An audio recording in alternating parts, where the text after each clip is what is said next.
Hi there, तो आज हम लोग लीड कोड का प्रॉब्लम नंबर 48 देख रहे हैं, रोटेट इमेज। तो यहाँ पे हमें एक n क्रॉस n की 2D मैट्रिक्स दी होगी और हमें इस मैट्रिक्स को रोटेट करना है 90 डिग्री से। ठीक है, तो हमें ये क्लॉकवाइज रोटेशन करना है।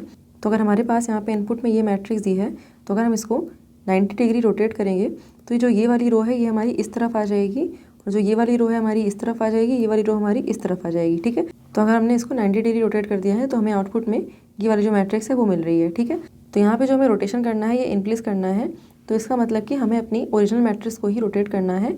हम यहाँ पे कोई एक्स्ट्रा 2D मैट्रिक्स नहीं ले सकते हैं to help with this rotation. ठीक है, तो अगर हम यहाँ पे कोई एक्स्ट्रा मैट्रिक्स यूज़ कर पा रहे होते तो हम क्या करते, उस मैट्रिक्स में अपनी इस ओरिजिनल मैट्रिक्स की जो रोज़ है ना उनको कॉलम वाइज ऐसे डाल सकते थे, है ना।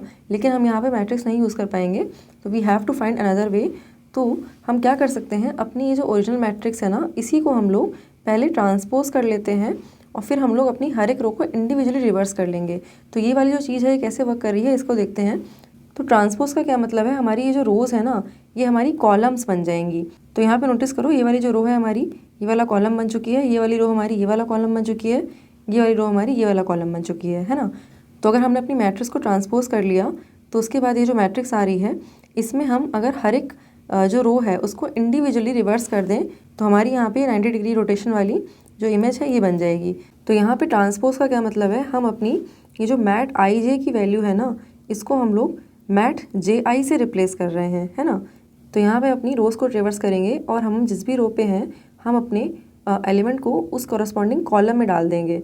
तो यहाँ पे जैसे अगर हम लोग पहली वाली रो में हैं तो इसको हम लोग पहले वाले कॉलम में ही डाल देंगे, तो बेसिकली हमारा पहला एलिमेंट यहीं पे रहेगा।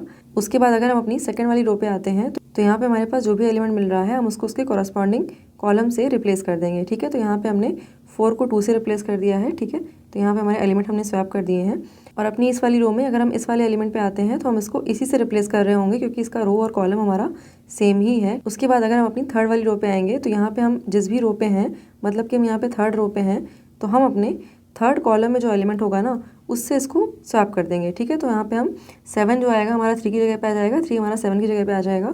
सेम हमारा यहाँ पे 6 और 8 के साथ होगा, तो ये हमारे आपस में स्वैप हो जाएंगे और ये जो 9 है हमारा ये सेम जगह पे ही रहेगा। तो यहाँ पे हम एक इनिशियल लूप चला लेंगे अपनी सारी रोज़ के ऊपर और यहाँ पे हम कॉलम को हम जिस रो में हैं वहीं तक ट्रेवर्स करेंगे। हम अपने सारे कॉलम्स को नहीं ट्रेवर्स करेंगे, क्योंकि अगर हमने अपने सारे कॉलम्स को ट्रेवर्स किया और अपने इन एलिमेंट्स को स्वैप करना शुरू किया ना तो हम वापस से अपनी इसी वाली मैट्रिक्स पे आ जाएंगे। तो अगर हमने यहाँ पे लेट से अपने सारी रोज़ और सारे कॉलम्स को ट्रेवर्स करना शुरू किया तो हमने अपने 1 को यहाँ पे 1 से रिप्लेस किया, 2 को यहाँ पे 4 से रिप्लेस किया, 3 को यहाँ पे 7 से रिप्लेस किया। फिर हम यहाँ पे अगर सेकेंड वाली रो पे आएंगे तो हम 4 को 2 से फिर से रिप्लेस कर देंगे, है ना। तो यहाँ पे हम डायगोनल के जितने भी नीचे वाले एलिमेंट्स हैं उनको सबको ट्रेवर्स कर रहे हैं और उनको रिप्लेस कर रहे हैं अपने डायगोनल के ऊपर वाले एलिमेंट से।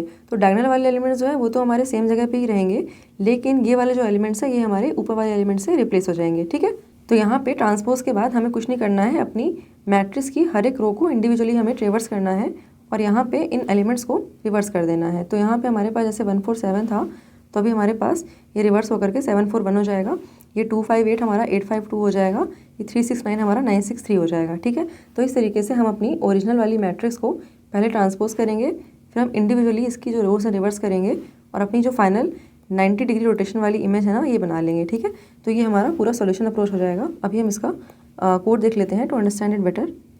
तो यहाँ कोड में हमारी जो मैट्रिक्स के डायमेंशन है वो निकाल लेते हैं हम लोग और अभी हम यहाँ पे पहले अपनी मैट्रिक्स का ट्रांसपोज ले लेंगे। तो ट्रांसपोज के लिए हम क्या करेंगे, हर एक रो को ट्रेवर्स करेंगे और यहाँ पे हम जिस भी रो पे हैं हम उतने ही कॉलम्स को ट्रेवर्स करेंगे। ठीक है, तो यहाँ पे अपनी रोज को कॉलम से स्वैप कर रहे हैं। ठीक है,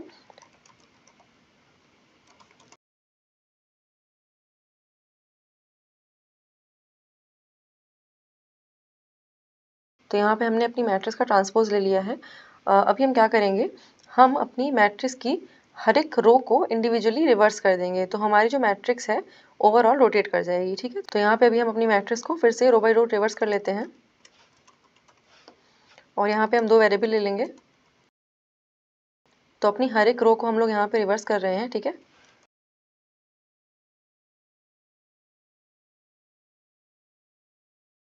तो यहाँ पे हमने अपनी मैट्रिक्स को पहले ट्रांसपोज कर लिया, फिर हमने यहाँ पे इंडिविजुअली हर एक रो को भी रिवर्स कर लिया।